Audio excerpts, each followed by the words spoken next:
వైఎస్ఆర్సీపీ ప్రభుత్వ హయాంలో మంత్రిగా పనిచేసినటువంటి జోగి రమేష్ కుటుంబ సభ్యులు ప్రస్తుతం విజయవాడ మహిళా కోర్టుని వాళ్ళ కుటుంబ సభ్యులు ఎవరిని కూడా అరెస్ట్ చేయొద్దంటూ పిటిషన్ దాఖలు చేశారు. అయితే దీనికి సంబంధించి ప్రస్తుతం కోర్టులో ఈ అంశం అయితే విచారణ కొనసాగుతుంది. మరి అంశానికి సంబంధించి మరిన్ని విషయాలు తెలుసుకోవడానికి మనతో పాటు ఉన్నారు సోషల్ యాక్టివిస్ట్ కళ్యాణి గారు. నమస్తే. నమస్కారం నాన్న. మొత్తం ఇప్పుడు కుటుంబ సమస్య రోడ్డు మీదకి వచ్చి పూర్తి వివాదంగా మారిపోయిందమ్మా. ఇప్పుడు అంటే కుటుంబంలో కోడల్ని చిత్రహింసలు గురి చేశారు. ఆవిడ వచ్చి 11 మంది మీద కేసు పెట్టడం, భర్త వాళ్ళ అమ్మ నాన్న అత్తయ్య అందరి మీద కేసు పెట్టడం, ఇప్పుడు వీళ్ళే మమ్మల్ని అరెస్ట్ చేయొద్దంటూ ఇల్లు కోర్టులు చుట్టూ తిరగడం.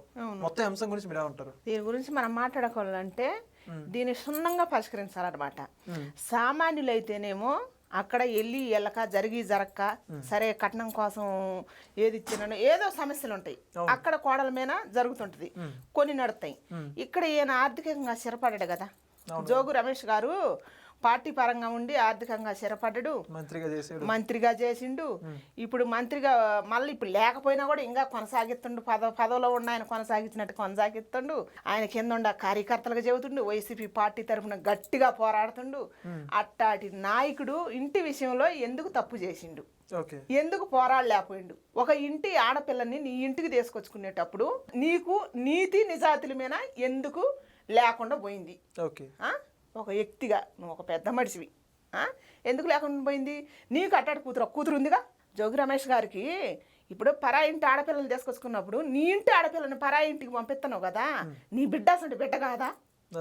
ఎందుకు అంత దారుణంగా చేసింది? నీ కొడుకు అయినా కానీ, నువ్వైనా కానీ, నీ భార్య అయినా కానీ, అసలు కుటుంబం మొత్తం అలా చేయడం ఎంతవరకు కరెక్ట్ అని నేను అంటున్నా. అంటే ఇప్పుడు మరి చూసుకుంటే రాజకీయాల్లో నలుగురికి ఆదర్శంగా ఉండాల్సింది పోయి బయటకు వచ్చి ఒకలాగా మాట్లాడడం, కుటుంబంలో చూసుకుంటే ఈ విధంగా మాట్లాడడం. యాక్చువల్ కుటుంబ ఏదైతే అంశం అనేది మాట్లాడుకోకూడదు బయట విషయంలో, అయినా కూడా ఇప్పుడు అంత చిత్రహింసలు ఒక మహిళ పెట్టిన విషయం ఇక్కడ మనం మాట్లాడుకోవాలి. అవును, అంటే బయటికి దీని గురించి ఏమంటారు? ఒక రాజకీయ వ్యక్తిగా ఇంత దుర్మార్గానికి పాల్పడుతుందంటే ఇంకా సామాన్య ప్రజలు ఏమనుకోవాలా చెప్పు?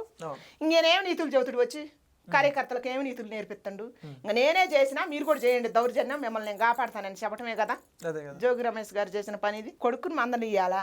అసలు ఫస్ట్ ఆయన చేసిన తప్పు ఏంటంటే ఆయన క్రిస్టియన్ గా ఉన్నప్పుడు ఆయన కూడా అదే చెప్పి చేసుకునేటప్పుడు తప్పేం కాదు కదా. ఇప్పుడు మేము క్రిస్టియన్స్ కావాలంటే చేసుకుంటే ఎవరు పిల్లలు ఎవరు అన్నారు? అవును, దొంగతనంగా చేసుకోవాల్సిన అవసరం ఏముంది? అసలు వైసీపీ నాయకులకి ఇది ఒక అలవాటుగా మారిందా ఏంది నాకు అర్థం కావట్లేదు. చెప్పేది ఒకటి చేసేది ఒకటి, చేసేదేమో శివ పూజలు, దూరేదేమో దొమ్మర గుడిసెలు అన్నట్టుగా చేస్తున్నారు. ఎందుకని అంటే ఇప్పుడు వాళ్ళకి మెయిన్ క్రిస్టియన్స్ అని చెప్పుకోవడానికి ఏంటి ఇబ్బంది? అంటే ప్రజలు ఓట్లు వేయలేరైనా లేకపోతే ఏంటి ఇబ్బంది అంటారు? అన్ని రకాలుగా ఉంటాయి కదా. ఇప్పుడు అట్ట చెప్పుకుంటే హిందూ ఓట్లు పడవగా ఇక్కడ కులం నడుతుంది, ఓట్లు చీలిపోతాయి. ఈ రకంగా మభ్యపెట్టి ఒక ఆడపిల్లని ఆయన కొడుకు పెళ్లి చేసిండు.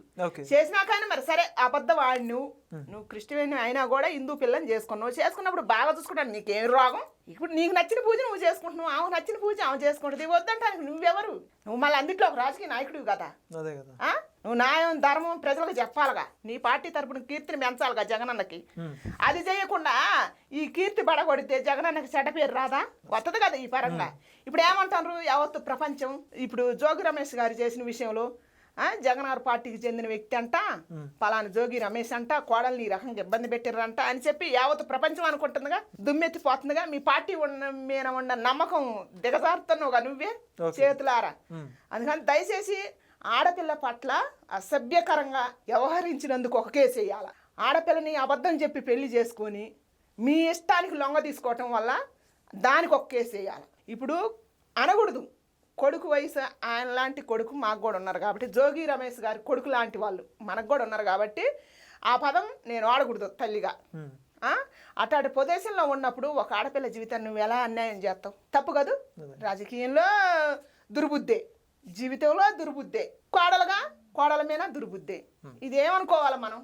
అంటే ఇప్పుడు ఆయన గతంలో చూసుకుంటే మీరు కూడా చూస్తుంటారు వీడియోలు, ఆయన హిందూ గుళ్ళకి వెళ్ళి ప్రమాణం చేస్తానని చెప్పేసి చేతిలో కర్పూరం ఇప్పుడు ఇవన్నీ చూసి ఇప్పుడు క్రిస్టియన్ అనే అంశం అసలు ఏంటంటారు? ఎక్కడ పొంతం లేకుండా ఉంది కదా. అది చేతిలో వస్తే అది పెట్టుకోవడం అంటే అరిచేతిలో వేసుకొని వెలిగించి చూపించలేదు కదా, కింద పైద పెట్టిండు, ఆ పైదలో వస్తే వెలిగించి చూపించిండు, ప్రమాణాలు చేసిండు. అరిచేతిలో వేసుకొని చూపిస్తే అది కాలేదు కాలని తెలిసేదే. ఆయన నీతి ప్రజలకు యావత్ ప్రపంచం చూసేదే.